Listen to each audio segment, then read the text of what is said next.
سب سے پہلے ہم ایک بات کو سیکھتے اور سمجھتے ہیں جس کا تعلق امثال کی کتاب کے دوسرے باب اور اس کی 6 سے 7 آیات کے ساتھ.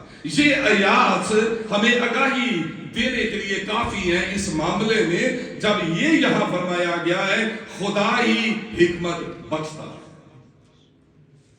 خدا ہی حکمت بخشتا ہے اور خدا ہی علم و فہم کو انائز کرنے والا ہے کیونکہ علم و فہم اسی کے منہ سے نکلتا ہے. تو اس پہلے حصے میں ہم نے یہ سمجھنا ہے کہ جو حکمت کا منبع ہے، جو حکمت کا مرکز ہے، جہاں سے حکمت صادر ہوتی ہے، وہ نمبر 1 پر ہے خدا. اس لیے امثال کی کتاب کو میں نے آپ کے سامنے رکھا اور یہ کہا کہ اس کتاب کی روشنی میں آپ کو بار بار یہ پڑھنے کو ملتا ہے خدا ہی حکمت بخشتا ہے اور علم و فہم اسی کے منہ سے نکلتے ہیں. کلام خدا میں ہمیں خدا کی حکمت کے بارے میں اس بات کی آگاہی بھی ملتی ہے کہ کائنات کے نظام میں خدا کی حکمت کا بڑا ظہور نظر آتا ہے. کائنات کے نظام میں خدا کی حکمت کا جگہ جگہ آپ کو ظہور نظر آتا ہے، اس کی نشاندہی ہوتی ہے، اس کے سائن نظر آتے ہیں، اس کے نشانات آپ کو نظر آتے ہیں. سننے کی مہلت ملے تو آواز ہے پتھروں میں اور سمجھنے کی صلاحیت ہو تو سائن ہے زمین پر، آسمان پر، جگہ جگہ جو خدا کی حکمت کو ظاہر کرتے ہیں. یہ خدا کا کلام مجھے بتاتا ہے، آپ کو بتاتا ہے. خدا کا کلام کہتا ہے خدا میں حکمت اور علم دونوں کی دولت بڑی گہری ہے. تھوڑا سا مشکل ہے پر آپ سمجھیں گے میرے ساتھ. خدا میں حکمت اور علم دونوں کی دولت بڑی ہی گہری ہے. فوکس ہے خدا. کلام خدا سے پتہ چلتا ہے خدا میں کامل سمجھ، کامل حکمت اور کامل قوت ہے. ہمارا فوکس ہے خدا. کلام خدا سے پتہ چلتا ہے خدا علیم ہے، خدا حکیم ہے اور خدا فہیم ہے. خدا ہی سے ساری حکمت اور ساری سمجھ، فہم، بصیرت صادر ہوتی ہے. انسان میں نیک و بد، سزا اور جزا کی جو سمجھ ہے یہ بھی خدا کی حکمت ہی کے ذریعے سے انسان کے اندر رکھی گئی ہے. لیکن جب انسان کی اس دانائی حکمت پر شیطان نے وار کیا اور انسان گناہ میں گر گیا اور گناہ کے ڈنگ نے اور اس کے حملے نے، اس کے وار نے انسان کی عقل کو متاثر کیا تو اس میں کلام خدا میں لکھا بگاڑ پیدا ہو گیا. اب انسان کی حکمت میں بگاڑ پیدا ہوا، اس کی سمجھ میں بگاڑ پیدا ہو گیا اور اس بگاڑ کی وجہ سے انسان کے اندر عاجزی اور فروتنی کی جگہ پر تکبر، غرور اور گھمنڈ جگہ بنانے لگا. انسان کے اندر بری خواہشوں نے جنم لینا شروع کیا. بدی نے، گناہ نے، شہوت پرستی نے، زناکاری نے، نشے بازی نے اور دیگر تمام چیزوں نے اس کی سرشت کو بگاڑنا شروع کر دیا، جس کی وجہ سے آج غور سے سنیے گا، آج ہم اپنی آنکھوں سے، ہم اپنے کانوں سے، ہم اپنے شعور سے، ہم اپنے تجربے سے، ہم اپنے ذہن سے اور ہم اپنے دل سے دنیاوی چیزوں کا علم تو حاصل کر سکتے ہیں، دنیاوی طور پر حکمت تو حاصل کر سکتے ہیں، پر اس عقل سے جس کے اندر بگاڑ پیدا ہو چکا ہے، اس دانائی سے جس کے اندر گناہ اور بدی شامل ہو چکی ہے، پورے طور پر خدا کی سچائی کو، خدا کے مکاشفات کو اور خدا کے رازوں کو سمجھا نہیں جا سکتا. یہ جو عقل اس وقت میرے اور آپ کے پاس ہے، جس کو میں نے کہا کہ ہم آنکھوں سے، ذہن سے، تجربے سے، شعور سے، دل سے ہم اسے حاصل کرتے ہیں، اس کا ایکسپیرینس کرتے ہیں، اس سے دنیاوی چیزیں تو سمجھی جا سکتی ہیں، دنیاوی علم تو حاصل کیا جا سکتا ہے، پر خدا کے رازوں کو بیان کرنے اور سمجھنے اور غور کرنے کے لیے یہ جو عقل ہے جس کے بارے میں نے آپ سے کہا ہے، یہ ناقص بھی ہے، یہ قاصر بھی ہے، یہ محدود بھی ہے، اور یہ کسی کام کی بھی نہیں ہے۔ ایسا خدا کا کلام مجھے اور آپ کو آگاہی دیتا ہے۔ خدا کی سچائیوں اور رازوں اور مکاشفات کو اور بھیدوں اور پوشیدہ رازوں کو جاننے کے لیے خدا ہی کی حکمت اور خدا ہی کی خاص دانش کی ضرورت ہے۔ اس کے بغیر آپ خدا کے رازوں کو نہیں جان سکتے۔ آپ سب کو پتا ہے حضرت سلیمان اپنے وجود میں بڑے عاقل، بڑے دانشور تھے، پر اس کے باوجود آپ نے کبھی غور کیا ہے انہوں نے ایک خاص حکمت اور دانائی اور سمجھ بھی خداوند خدا سے درخواست کی۔ یہ درخواست انہوں نے کیوں کی؟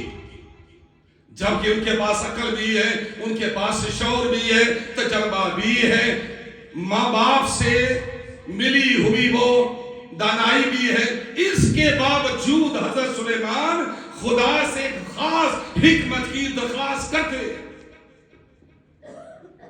کیونکہ حضرت سلیمان اس بات کو سمجھ گئے تھے کہ جن ذمہ داریوں کو خدا نے مجھے دیا ہے، اسے دنیاوی عقل سے اس طرح سے سیٹل نہیں کیا جا سکتا ہے، اس طرح سے نہیں سمجھا جا سکتا ہے، ان کا فیصلہ دنیاوی طور پر نہیں کیا جا سکتا ہے جب تک اس میں خدا کی حکمت و دانش شامل نہ ہو جائے۔ اگر مجھے ایک اچھا بادشاہ ثابت ہونا ہے، اگر مجھے پورے طور پر اس بات کو سمجھنا اور بیان کرنا ہے کہ کس طرح سے میری قوم خوشحال رہے، بہتر رہے، ترقی کرے، تو مجھے کچھ فرق قسم کی عقل و دانش چاہیے۔ عدالتی مقدمات کا صحیح فیصلہ کرنے کے لیے مجھے خدا کی خاص حکمت چاہیے۔ خدا کے پوشیدہ رازوں اور بھیدوں کو جاننے کے لیے حضرت سلیمان سوچنے لگے مجھے خدا کی خاص حکمت چاہیے۔ اپنی رعایا میں محبت، اعلیٰ سلوک اور احساس کو قائم رکھنے کے لیے مجھے خدا کی حکمت اور دانائی کی ضرورت ہے۔ پرندوں، جانوروں، پودوں کے بارے میں اگر بہت زیادہ سمجھنا ہے تو خدا کی عقل دانش کی ضرورت ہے۔ زندگی، انسان کی زندگی کے نشیب و فراز کو سمجھنے کے لیے خدا کی حکمت کی ضرورت ہے۔ کیسے مرنے کا دن پیدا ہونے کے دن سے بہتر ہے، اس راز کو سمجھنے کے لیے خدا کی حکمت کی ضرورت ہے۔ کیسے خدا نے اپنے الہی جلال سے اور اپنے کلمے سے زمین و آسمان کو بنایا اور آدم اور حوا میں ان کے نتنوں میں زندگی کا دم پھونکا، اس راز کو سمجھنے کے لیے خدا کی حکمت و دانش کی ضرورت ہے۔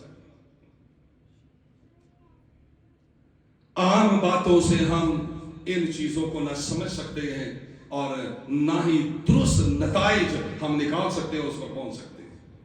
اگر ہم اپنی عقل و دانش استعمال کریں گے، صرف اپنی عقل و دانش، تو نتائج بڑے ہی غلط قسم کے ہوں گے۔ ان نتائج میں آپ کو زمین پر پھیلی ہوئی بہت سی برگشتگی نظر آتی ہے، بدعتیں نظر آتی ہیں، غلط عقائد نظر آتے ہیں۔ اگر اپنی حکمت کو استعمال کریں گے تو لاسٹ سنڈے میں نے کہا تھا، انسان پھر یہ کہنے لگتا ہے میرا جسم ہے، میری زندگی ہے، میں چرچ آؤں نہ آؤں یہ میری مرضی ہے۔ اس لیے اگر آپ دنیاوی عقل کو اپنے سامنے رکھیں گے، آپ صحیح طور پر سجدہ بھی نہیں کر سکتے ہیں، آپ چرچ میں صحیح طور پر برکت نہیں پا سکتے ہیں، آپ چرچ میں صحیح جگہ بیٹھ نہیں سکتے ہیں۔ انسانی عقل اپنے وجود کے اندر بہت سی خامیاں، کمزوریاں، خطائیں رکھتی، اور اس کا سبب میں نے شروع سے باندھا ہے، جب گناہ نے اس کی سرشت کے اندر کام کرنا شروع کیا۔ उसने खुदा की बख्शी हुई हिकमत को बिगाड़ लिया और आज अच्छी बातें भी हमें बुरी लगती हैं, समझाने वाली बातें भी हमें बुरी लगती हैं, तंबीह करने वाली बातें हमें चुभती हैं, क्योंकि हमने अपनी सृष्टि को खुदा की अच्छी बातों से हटाकर उन बातों की तरफ लगा लिया है जहां मेरी खुशी, मेरी शादमानी, मेरा जिस्म, मेरी खास, मेरा सब कुछ। खुदा क्या कहता है, खुदा क्या चाहता है, खुदा क्या समझाना चाहता है, इसको हमने तर्क कर दिया है। इसलिए मैंने आपसे कहा कि अपनी इस हिकमत से खुदा के राज़ों को नहीं जाना जा सकता है, खुदा के हुक्मों पर अमल भी नहीं किया जा सकता है। चूंकि हमारी कलीसिया के एक बड़ा हिस्सा, आलमगीर कलीसिया का बड़ा हिस्सा, चूंकि इस हिकमत जो खुदा की हिकमत है, जो दानिश है, चूंकि इसके सोर्स को नहीं समझता है, इसके अंदर पाए जाने वाली बातों के अंदर जहां शक्ति है, क्योंकि हिकमत बहुत सी बात, अभी आपने मेरे साथ वो जो तलावत पहली की है उस इंसान की, तब मैंने पुकारा तो तुमने जवाब ना दिया, बल्कि तूने मुझ पर ठट्ठेबाजी से काम लिया। आज हिकमत की बात करो, दानिश की बात करो, समझ की बात करो, लोग समझे ठट्ठेबाजी है। तो यहां से आप अंदाजा कर सकते हैं कि इसलिए कलीसिया उन सही राज़ों को नहीं जान सकी या जानना नहीं चाहती है जो खुदा की हिकमत और दानिश से आपको मिलते हैं। तो पहला सोर्स है इस मामले में खुदा। जब खुदा ही से रास्ता और राबता इख्तियार नहीं करना है तो फिर सही हिकमत कैसे मुझे और आपको मुयस्सर होगी। खुदा से हिकमत पाने और लेने का भी तरीका कार है, उसके अंदर आजिज़ी है, उसके अंदर फरोख्ती है, डिसिप्लिन करना है, अपने आप को पाक रखना है, अपने आप को। जब आप, मैं और आप ये करने के लिए तैयार नहीं तो हिकमत कहां से आएगी? आप दुनियावी, मैंने आपका चलाकी बहुत हमारे पास है, कैसे ऊंची को चीज को नीचे गिराना है, कैसे चीजों में बिगाड़ पैदा करना है, कैसे लड़ाई झगड़ा पैदा करना है, कैसे ऐबजोई करनी है, कैसे दूसरों को बरगलाना है, किस तरह से गिराना है, कैसे मफाद परस्ती पर अपने काम करने हैं, अपना नाम, अपना काम फिराना है। इसमें बहुत ज्यादा एक्टिव है, खुद कफील है इसके अंदर।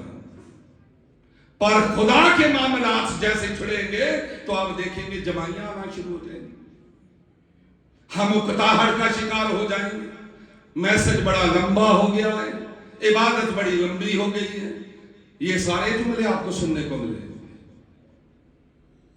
तो जब आप और मैं इस किस्म की सोच के साथ चर्च में आते हैं तो दामन भी खाली, दिल भी खाली, ज़हन भी खाली, रूह भी खाली।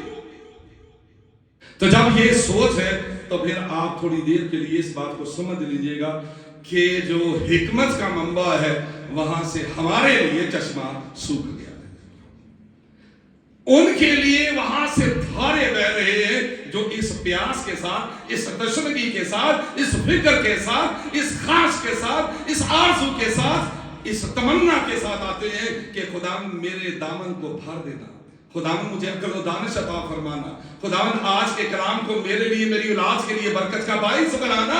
वहां ये कलाम ऐसा ठहरता है, ऐसा बरकत का बाइस बनता है, ऐसा तनावर दरख्त की मानो उगता है कि ना सिर्फ आप उसका साया महसूस करते हैं बल्कि आपकी उस कलाम की बरकत से दूसरे भी शेर और सुदा होते हैं। तो मैंने आपसे ये कहा है कि पहला हमारा सोर्स है खुदावन, जिससे अक्ल और दानिश सादर होती है। अब हम आते हैं दूसरे सोर्स की तरफ और वो है खुदा के कलाम की रोशनी में खुदा का बेटा यीशु मसीह। अब जरा गौर कीजिएगा मुकद्दस पौलुस रसूल इसके बारे में वो क्या फरमाते हैं। कुलसियों के नाम मुकद्दस पौलुस रसूल का खत, उसका दूसरा बाब 3री आयत में वो बड़े ही खूबसूरत अल्फाज बयान करते हैं। सुनिएगा क्या वो कहते हैं, खुदा यीशु मसीह वो है जिसमें हिकमत और मार्फत के सब खजाने पोशीदा हैं।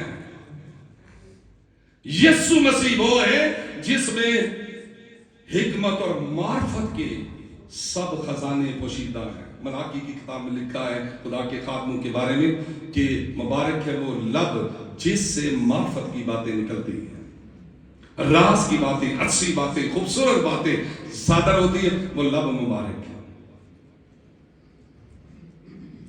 मत्ती की अंजील का 13वां बाब और उसकी 56 आयत के अंदर लिखा है, लोग हैरान होकर कहने लगे, खुदा यीशु मसीह के बारे में, लोग हैरान होकर कहने लगे इसमें ये हिकमत और ये मौजज़े कहां से आए? हिकमत और मौजज़ात कहां से आए? अनाजील यानी न्यू टेस्टामेंट की रोशनी में खुदावंद यीशु मसीह मुजस्सम हिकमत है। आमीन। खुदावंद यीशु मसीह खुदा की हिकमत है। ऐसा कलामे खुदा में मुकद्दस पालूस रसूल बार बार अपने खतूत में और खासतौर पे इस ग्रंथि के खत के अंदर भी आपको कहते हुए नजर आते हैं। पर यहां एक मसला खड़ा होता है और मैंने जब आपसे कहा आप जागे और गौर करें तो मेरा दरअसल यही कहने का मतलब था, एक छोटे से मसले की तरफ मैं आपको लाना चाहता हूं। जरा गौर कीजिएगा कि पालूस रसूल 7वीं आयत में क्या कहते हैं। मैं जरा पहली दफा 7वीं आयत में आपको पक्का कर दूं तो फिर मैं उस मसले की तरफ आता हूं। जरा 7वीं आयत देखिएगा दूसरे बाब की, पहला ग्रंथियों दूसरा बाब 7वीं आयत, जो आपकी बाइबल में आपके सामने अगर आपने खोली है तो आपके सामने यह आयत होगी। बल्कि हम खुदा की वो पोशीदा हिकमत भेद के तौर पर बयान करते हैं जो खुदा ने जहान के शुरू से पेशतर हमारे जलाल के वास्ते मुकर्रर की थी। या है हिकमत, पोशीदा हिकमत, मैं उसके बारे में जिक्र कर रहा हूं। पालूस रसूल कहते हैं जो खुदा ने जहान के शुरू से पेशतर हमारे जलाल के वास्ते मुकर्रर की। किसको हिकमत कहा गया? खुदा यीशु ने। अगर आपको इस जगह तक समझ नहीं तो अगली आयत में बिल्कुल सही समझ आ जाएगी। शुरू से पेशतर हमारे जलाल के वास्ते मुकर्रर की थी।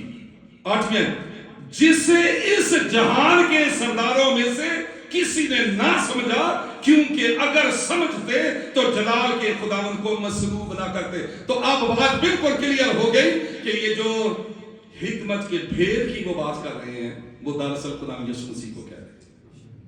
वो खुदा यीशु मसीह को बता रहे हैं के बारे में कि ये शुरू से ये हमारे जलाल के वास्ते इसे मुकर्रर किया गया। मैंने कहा यह एक मुश्किल है, वो ये है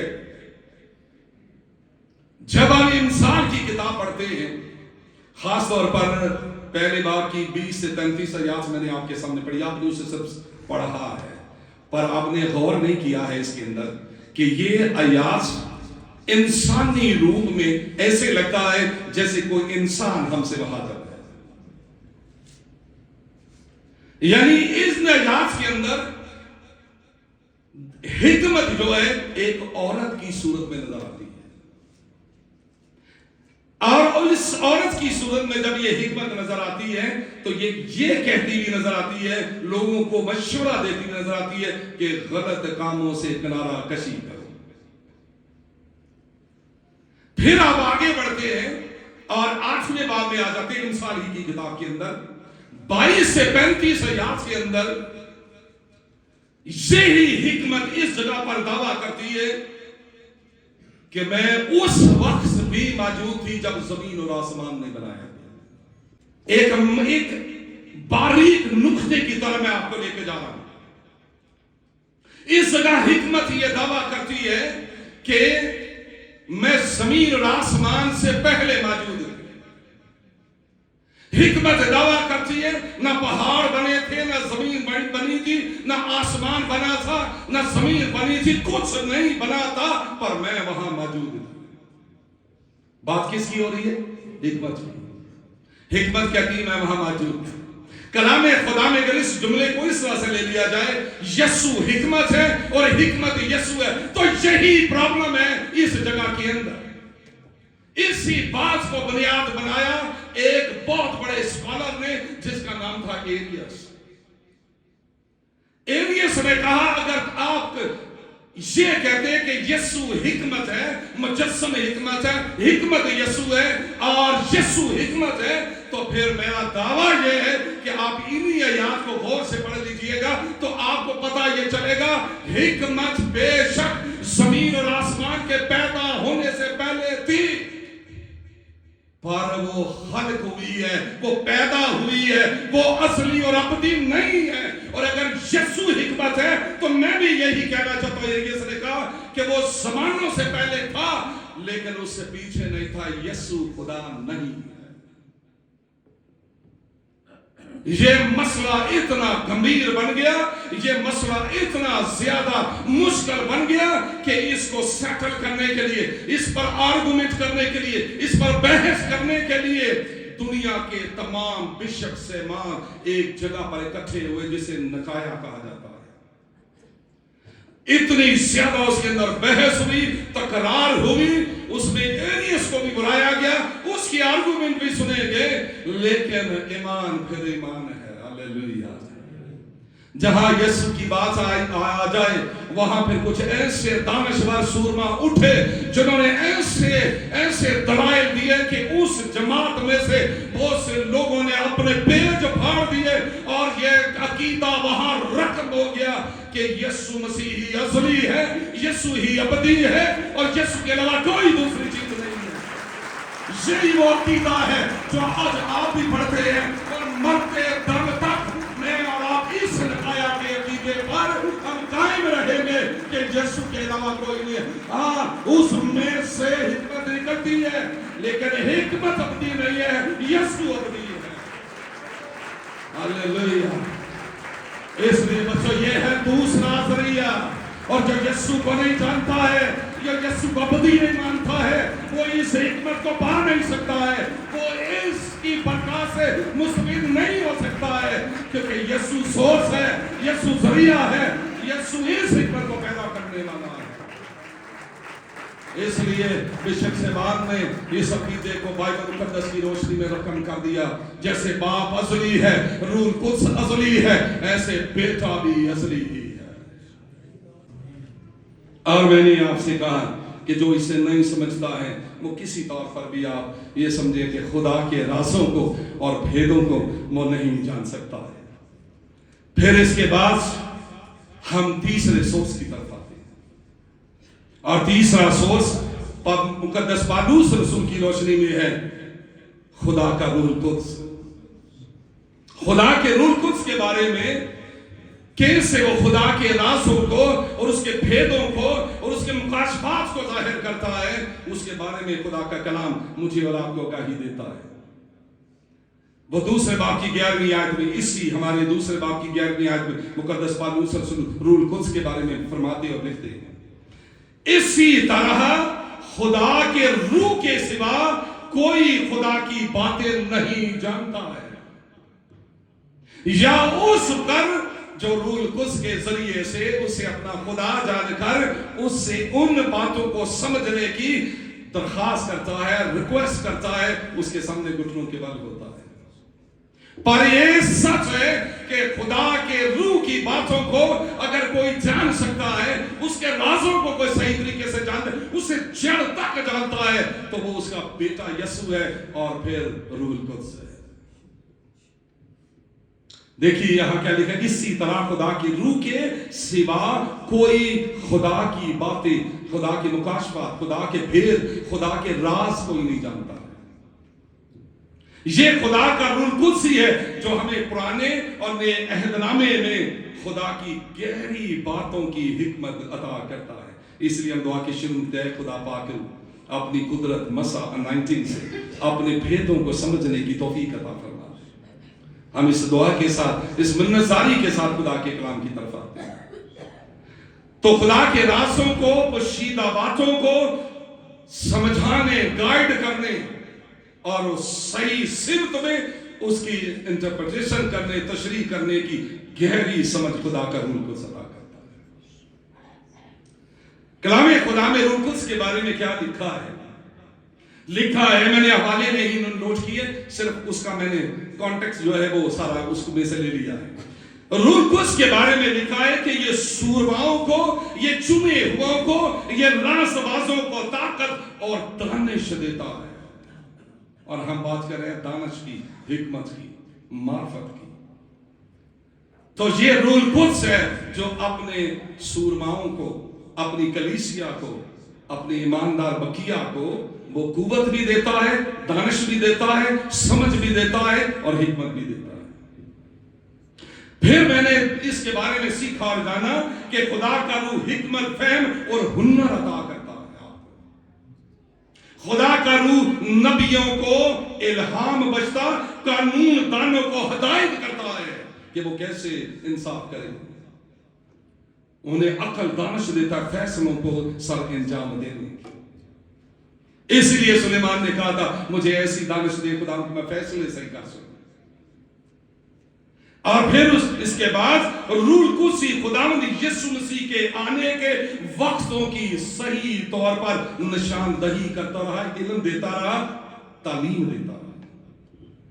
और आपको खुदावंद यीशु मसीह की आने के बहुत से गहरे नकूश ओल्ड टेस्टामेंट में भी नजर आते हैं। ये रूल कुर्सी है जो रूहानी कुव्वत का सरचश्मा है। खुदावंद यीशु मसीह का कलाम मुझे और आपको बताता है यही सब ईमानदारों की शिफात करता है, उनको तालीम देता है और तरह तरह की नेमतें बख्शता है। रूल कुर्सी आइंदा की खबरें देता है, क्या कुछ होने वाला है, इसका इल्म, इसकी गहराई, इसकी समझ, इसकी बसीरत भी रूल कुर्सी आपको अता करता है। फिर मैंने आपसे कहा कि अगर रूल कुर्सी की समझ, फहम, बसीरत को ना बख्शे तो यीशु की मौत को नहीं समझा जा सकता। शौकत साहब, खुदावंद यीशु मसीह की मौत के राज को और भेद को, उसके कफारे को, उसके जी उठने को, आसमान पे चढ़ जाने को, वापस आने के राजों को कोई नहीं जान सकता है। चूंकि लोग रूल कुर्सी से महरूम है, इसलिए बहुत बड़ा दुनिया का हिस्सा यीशु की मौत के राज को नहीं जानता है। रूल कुर्सी की मदद के बगैर आप इन भेदों को नहीं जान सकते किसी तौर पर भी। मुकद्दस पालूस रसूल बड़े दानिशवर खुदा के खादिम, वो दूसरे बार की 10वीं आयत में क्या खूबसूरत बात लिखते, कहते हैं क्योंकि रूह सब बातें बल्कि खुदा की तय की बातें भी दरियाफ्त कर लेता है। तो खुदा यीशु मसीह का कफारा खुदा की तरफ से भेद है और ये तय की बात है। इसे रूल कुर्सी की मदद के बगैर कलीसिया का बड़ा हिस्सा भी नहीं समझता। उसके जख्मों के एहसास को समझने के लिए, वो कैसे उसने गहरे जख्म सहे हैं, इस तक पहुंचने के लिए खुदा रूल कुर्सी का गहरा मसा दरकार है। बच्चों, हमारी आंखें पत्थर की मानद क्यों है, हमारे दिल गोश्तीन दिल क्यों नहीं है? क्योंकि रूल कुर्सी को उठा के बाहर निकाल दिया है। वही हमारे आंखों में आंसू लाता है, वही हमें गोश्तीन दिल अता करता है, वो हिकमत की बातों की तरफ हमें ले जाता है, वो तरतीब देता है आपकी दुआ को कि आप कैसे दुआ करें कि खुदा को वो पसंद आ जाए। जिस जिंदगी में रूल कुर्सी की शनासाई नहीं है, अहमियत ही नहीं है, बसीरत ही उसके बारे में नहीं है, उसको मांगने की प्यास ही नहीं है, उसके सामने सजदा ही नहीं है, वो कैसे खुदावंद के बेहतरीन और आला राजों को जान सकता है? यही वजह है कि अगर कोई आपसे पूछे इस राज को मुझ पर आश्कारा कर, यानी इस राज को मुझे समझा दे, तो हम में से बहुत से लोग नहीं समझा सकते। उसकी वजह यह है कि कभी हमारे दुआ के हिस्से में ये जुमले शामिल नहीं रहे कि ऐ खुदा मुझे अपनी हिकमत, अपनी दानिश अता फरमा। ऐ खुदा रूल कुर्सी, तू मुझे अपनी दानिश से, अपनी कुव्वत से इन भेदों को समझने की सलाहियत अता फरमा। ना कभी बाप से, ना रूल कुर्सी से, ना खुदा यीशु मसीह से हमने कभी भी ऐसी हिकमत की दरखास्त ही नहीं की है। तो जब आपने ये दरखास्त नहीं की है तो फिर आप ये कैसे समझते हैं कि आप खुदावंद के बड़े बड़े भेदों को समझ जाएंगे? आप समझते नहीं है, माफ कीजिएगा सब जुमला बोलूं, आप समझते नहीं है, आप बोर होते हैं। आप बोर इसलिए होते हैं क्योंकि लुत्फ उस जगह पर आता है जहां समझ काम करना शुरू करती है। जहां समझ आना शुरू होती है, वो चाहे शायरी होती है या दुनिया की कोई भी चीज, वहां आप एंजॉय करते हैं। जब समझ नहीं आती है तो आप बोर होना शुरू हो जाते हैं। आप घड़ी की तरफ बार बार देखना शुरू कर देते हैं, आप टाइम पीस की तरफ देखना शुरू कर देते हैं, आप एक दूसरे के चेहरे की तरफ देखना शुरू कर देते हैं, अपनी खुदाहट का इजहार करना शुरू कर देते हैं। तो आप किन से खुदा के राजों को जानेंगे, किन से उसके भेदों को आप समझेंगे, जबकि आपको इसके बारे में, इसका जो इल्म जहां से शुरू होता है, जिसके जरिए से शुरू होता है, उसके बारे में ना कोई प्यास है, ना आस है, ना उम्मीद है, ना ही कोई तशनगी है। कैसे आप जानेंगे? इसलिए जैसे हम पैदा होते हैं वैसे मर जाते हैं, हमें कुछ पता ही नहीं चलता। बस मुझे रेस्ट चाहिए, आराम चाहिए, खाने पीने की चीजें चाहिए, तहफ़्फ़ुज़ चाहिए, निगहबानी चाहिए, इसी में उम्मीद के लिए मैं चर्च में आता हूँ। इससे बढ़कर तो मेरी और कोई ख्वाहिश है भी नहीं, और ना मैं उसकी तरफ जाना चाहता हूँ, क्योंकि रूह सब बातें बल्कि खुदा की तय की बातें भी दरियाफ्त कर लेता है। रूह कुद्स, अच्छा, जब रूह कुद्स तय की बातें जानता है और फिर वो आप पर आश्कारा करता है, तो और आप पर वो आश्कारा हो जाए और आप उसकी प्यास रखते हैं, समझ में आ जाए, तो अगली क्या चीज बचती है? अगली क्या चीज है? एक लफ्ज है उसके लिए। एक आदमी तशंगी से बैठा है, खुदा इस राज को मुझे समझा दे। रूह कुद्स से वो मदद मांग रहा है, खुदा रूह कुद्स मुझे समझा दे। रूह कुद्स कहता है मैं इस भेद को तुझे समझाता हूं और तू समझ गया है, तो मेरा अगला फर्ज क्या है, आगे मेरे पास क्या है? ए खुदा, रूह कुद्स में तेरा शुक्र करता हूं, शुक्रगुजारी है। अब रूह कुद्स की इस गहराई की बातों के समझाने की शुक्रगुजारी मुकद्दस पालू से सुन के भी हो पाए, इसलिए वो 12वीं आयत में कहते हैं, दूसरे बाब की 12वीं आयत, हमने वो रूह पाया है जो खुदा की तरफ से है। ये खुशी से कहता है हमने वो रूह पाया है, यानी वो रूह को हमें मुयस्सर है जो खुदा की तरफ से हमें मिला है, ताकि उन बातों को जाने जो खुदा ने हमें अनायत की है। जो बातें हम पर अनायत हो चुकी हैं, हमें मिल चुकी हैं, ये रूह को उसकी वजह से हमें मिला है, इसलिए सारी इज्जत जलाल बुजुर्गी भी हम देते हैं खुदा बाप, खुदा बेटे, खुदा रूह कुद्स। वो इसका बयान करते हैं। एंड करने लगा तो समझ आया बात हो थियोलॉजी की। अब ये जो लफ्ज थियोलॉजी है, ये बहुत बड़ा लफ्ज है। इसका मतलब है ऐसा इल्म जो खुदा के बारे में, जिसका इस इल्म के जरिए से आगाज होता है। तो बात हो थियोलॉजी की, बात हो एस्कटोलॉजी की, या फिर बात हो क्रूसिफिकेशन की, या फिर बात हो साल्वेशन की, या बात हो सैंक्टिफिकेशन की, इन सब भेदों और राजों मुकाशफात को समझने के लिए मैंने एंड किया था। किस सोर्स की जरूरत है? वो सोर्स है खुदा बाप, खुदा बेटा और खुदा रूह कुद्स। अगर कोई शख्स इनको नहीं जानता है तो आपके मसीही ईमान के राजों को भी नहीं जानता। जिस बात पर आपका ईमान है, ये इतने बड़े अपने अंदर राज हैं, इतने बड़े भेद हैं, इतने बड़े मुकाशफात हैं, अगर इनको समझना है तो फिर खुदा बाप, खुदा बेटे, खुदा रूह कुद्स को समझने की जरूरत है। उनसे हिकमत पाने की जरूरत है, उनसे दानाई लेने की जरूरत है। तो एंड ये हुआ कि ये उससे सादर है तो जाके इन भेदों को समझा जा सकता है। दुनिया की किताबें, दुनिया का इल्म, मैंने आपसे कहा है कि ये आपको चालाकी समझा सकता है और चीजों में बढ़ा सकता है, पर खुदा के इल्म के बारे में मैं और आप सदा जीरो रहेंगे। एक बड़े फिलासफर को अपने सामने बिठाइएगा जिसने बहुत सी किताबें पढ़ी, एक ऐसे शख्स को अपने सामने बिठाइएगा जिसने पीएचडी की हो, और फिर उससे पूछे कि यीशु की मौत के बारे में आपका क्या है, यीशु खुदा है और उसकी मौत के बारे में क्या है, वो आपको बोलेगा कैसा बेवकूफी पर मबनी सवाल तुमने किया है, क्योंकि उसके पास जो इल्म है वो दुनियावी है। इस इल्म का वही बयान कर सकेगा जो यीशु से जुड़ा हुआ है, जो खुदा से जुड़ा हुआ है, जो रूह कुद्स से जुड़ा हुआ है। खुदा इस कलाम की वसीले से मुझे और आपको बरकत दे। खुदा